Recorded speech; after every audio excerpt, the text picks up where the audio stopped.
Good morning. I'm Jim Bohannon, Mutual News, and this is America in the Morning. Already it is Tuesday. It is April 23rd of 1985, and coming up on America in the Morning, Congress, your Congress, which can toss off several $100 billion at a chunk without blinking, is coming down to the showdown on a fight over $14 million paltry dollars, but with a lot attached there, too. Peter Mayer previews that battle.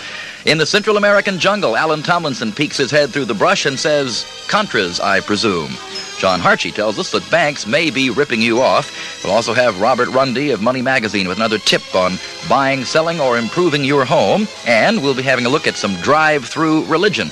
All of that and more coming up this half hour on America in the Morning, not to mention, of course, part 2 of Frank Gentry's series on Vietnam 10 years later. Right now, the weather and mutual meteorologist Bill Kamal. Good morning, Bill. Just who are these Contras, these Nicaraguan rebels? Mutual's Alan Tomlinson figured there was just one way to find out. Find them. I'm standing on the parade ground of the main Contra base camp at a place on the Honduran border which I've agreed not to identify. The marching you can hear behind me is part of a month of basic training Contra recruits are given here before they go into combat against the Sandinistas in Nicaragua for the first time. The men are a ragtag bunch, some dressed in the olive-drab U.S. Army fatigues provided for them by the Reagan administration through the CIA. Others wear captured uniforms or just their plain peasant rags. Some still carry the modern automatic rifles that were standard equipment for the Contras when U.S. covert aid flowed freely. But many now have only Second World War rifles bought cheaply on the international arms market since Congress cut the purse strings last June. This is just one of the telltale signs that the Contras are really feeling the pinch financially. Beyond the parade ground is the rifle range. But ammunition is in such short supply these days that the recruits are handed only 5 or 6 rounds each. This is the only live rifle practice these men will get before they start fighting for real. I'm told that something like 4,000 men are currently camped here, temporarily sitting out the war until new supplies arrive. From the evidence around me, it seems plain that the Contras have suffered a severe setback with the suspension of covert aid. If Congress now denies President Reagan's appeal to renew funds, it doesn't look likely that they can sustain the war at anything like its past intensity. The bullets may even run out altogether. Alan Tomlinson for America in the Morning with the Contras. And now, John Harchie on business. Banks and savings and loans are making a bundle, holding your checks for up to... There's word of an encouraging event in Beirut, Lebanon, a place where seldom is heard an encouraging word, it seems, and we switch now live to our correspondent in Beirut, Maggie Fox. Good morning, Maggie, and what can you tell us about reports that the Shiite Muslims have stopped shooting at the Palestinians? Good morning. Well, there's not too much to tell yet. The Shiite Amal movement has called a unilateral, a one-sided ceasefire in their battle against Palestinians in the refugee camps. This ceasefire is probably about the 15th to be called in the fight, and all the others have fallen apart. So we'll have to wait and see if it holds, but it does look like a good gesture.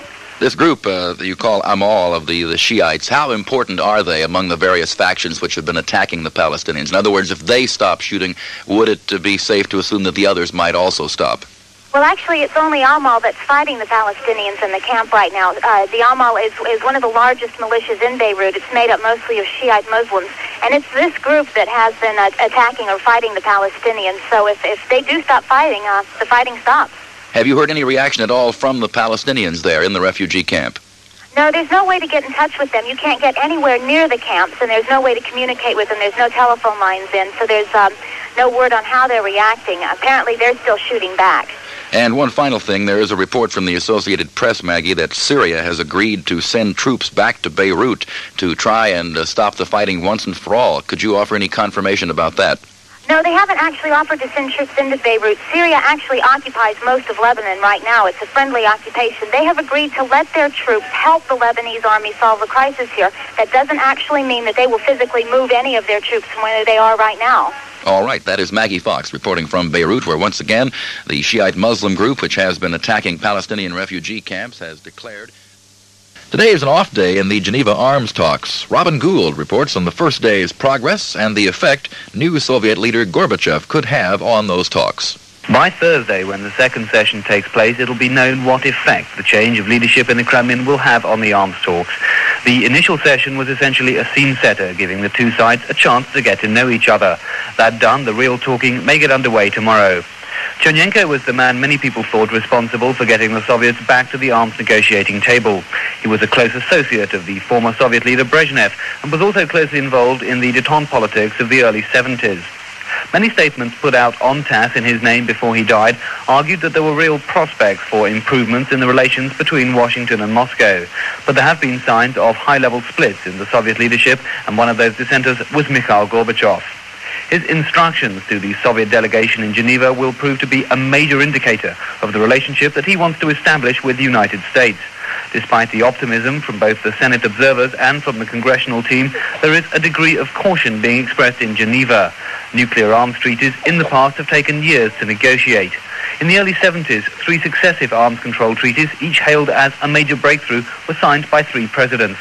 All were never approved for ratification by the Senate. The last successful agreement was the ABM Treaty signed in 1972, and even that now looks in jeopardy.